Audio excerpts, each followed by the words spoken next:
How can I encourage my students to become self-disciplined?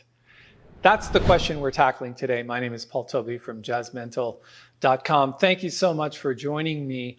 I totally get that a lot of people are not self-disciplined, and your students are going to need some direction on how to learn that, because it's probably one of the most valuable things that they can take into their life, this whole concept of self-discipline and being able to carry out the things they need to do in order to get a specific result.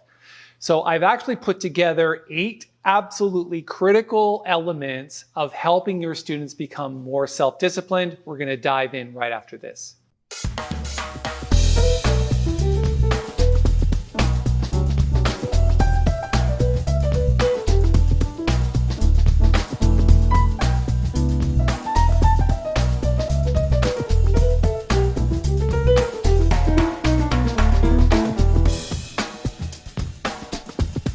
All right, so today we're talking about how to get our students to become more self-disciplined.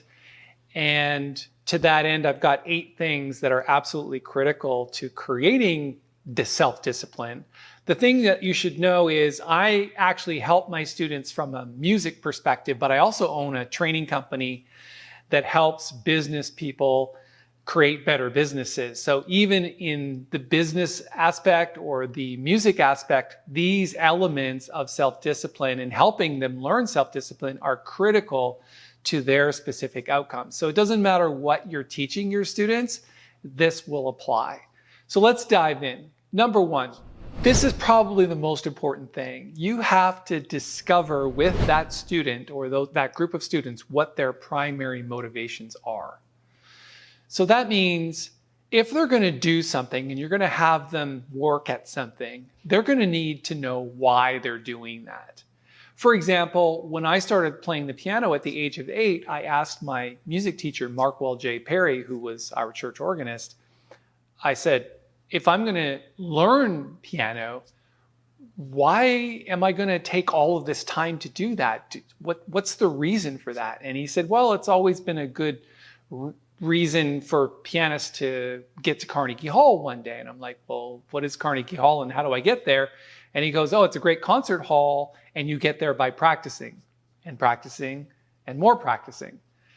And that was good enough for me. I thought, okay, well, I get to perform in front of a large group of people at a prestigious location. Sounds good to me. I ended up actually playing at Carnegie Hall. So that's pretty cool a couple of years ago, which was neat. So I actually learned myself self-discipline, but it was my teacher that helped me discover that. What is the reason I'm doing this? Because of course, there's what you want, and then there's what you want right now. So there's the intention of getting to Carnegie Hall, and then there's the competing intention of watching more television. So you have to help the student get through that. Number 2. Live by the calendar and create a routine. So a routine is 2 things. It is the timing of that routine. In other words, how many times per week should you be working at this? For example, musicians practice 5 to 7 times a week in a practice session. That's a routine.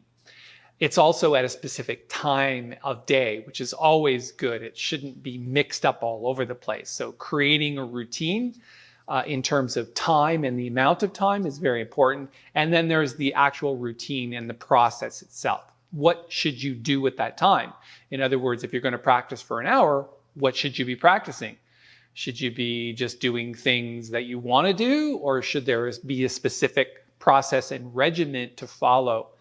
I think it's more helpful if you help the student find that process within that specific period of time. So again, routine, very important to the process of creating self-discipline. Number 3, I had a mentor once, his name was Brian Clemmer, a business mentor. And he basically said it only takes 2 things to create any result in life. Number 1, you have to be emotionally involved. And of course, the only way to become emotionally involved is if you enjoy it and there's some kind of outcome in the end, some kind of result that you're creating. And the second thing is repetition. You have to repeat things over and over again in order to get a specific result. There's have tos on the way to your want tos. So that means if you have those two things, repetition and emotional involvement, you can pretty much get any result that you're looking for.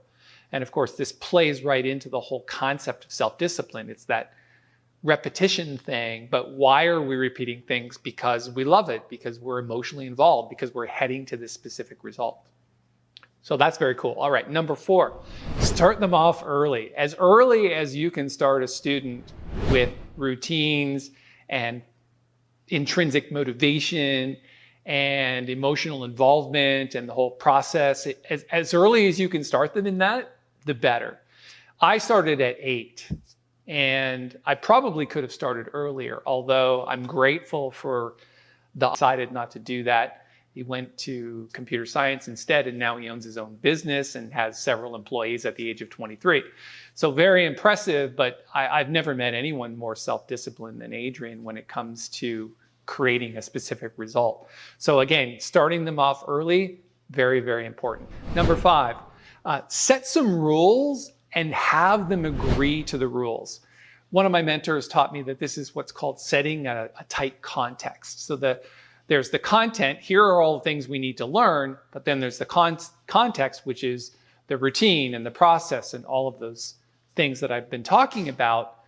But create some rules. In other words, the rule is you must practice 5 times per week at this specific hour. And the student is like, well, okay, but you have to actually get them to agree to that. It's like, do you agree that you will be doing these things? And the student says, yes. So if you get that verbal agreement and you can see some energy behind it, that's really going to help play itself out in a much more meaningful way for the student. And you're able to hold them to that agreement.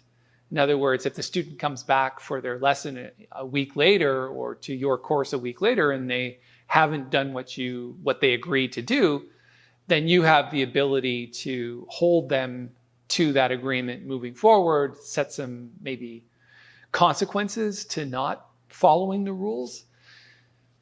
I think it's important that you have some rules and that the student agrees to them. So whatever those rules are, make sure you set them and lay them out in the beginning. All right, number 6, have some rewards, some consequences, and some competitions. Rewards being, obviously, if we're going to do this thing, we need some kind of reward system. So decide on what that is. It doesn't have to be big, but it definitely has to be something that you agree to with your students. Consequences, I just sort of talked about that. There should be some consequences to breaking the rules, to not practicing, to not doing what you requested, to not submitting homework. Absolutely important. Again, I'll leave it up to you to decide what that is. And competitions, I always feel that that's kind of important because it helps the student develop this intrinsic motivational concept that has to do with being good at something and comparing themselves to other people. I have never really been a big fan of giving everybody a trophy for playing. I don't think that's a good idea. I think it's a good idea to reward students who excel at certain things, and competitions are one of those ways to help them find some motivation. Number 7, recognizing in and of itself that self-discipline is not that easy. So you as the teacher have to recognize that it's not an easy process and you have to keep at it. Over time, you may be able to develop more confidence about your process and how you're helping your kids with self-discipline. But again, recognize just right off the bat that it's difficult. And the final one, number 8, is you have to be a role model.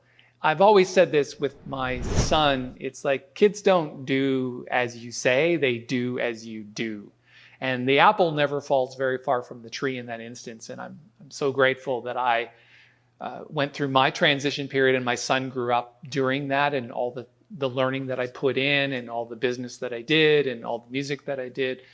I just became a role model for him, and I helped him as much as I could. And he's basically modeling himself after me. And your students will model themselves after you. If you just tell them what to do and you don't actually show them, then they're like, well, you don't do it, why should I? Thanks for spending a little time with me. It's Paul Tobey. This is a fairly new YouTube channel, and we'd be really grateful if you could give it a thumbs up and subscribe to the channel. So we'll be adding about 5 videos a week, just like this one. The videos are mainly focused on technical skills development, recording tips, and even professional and business development for musicians like you who want some help from a professional musician like myself. So I've toured 17 different countries, made 8 albums, was signed to a really good label, and made a full-time living as a professional artist. So I know and I'm confident that I can be a great resource for you. Subscribe now, and I'll see you in another video.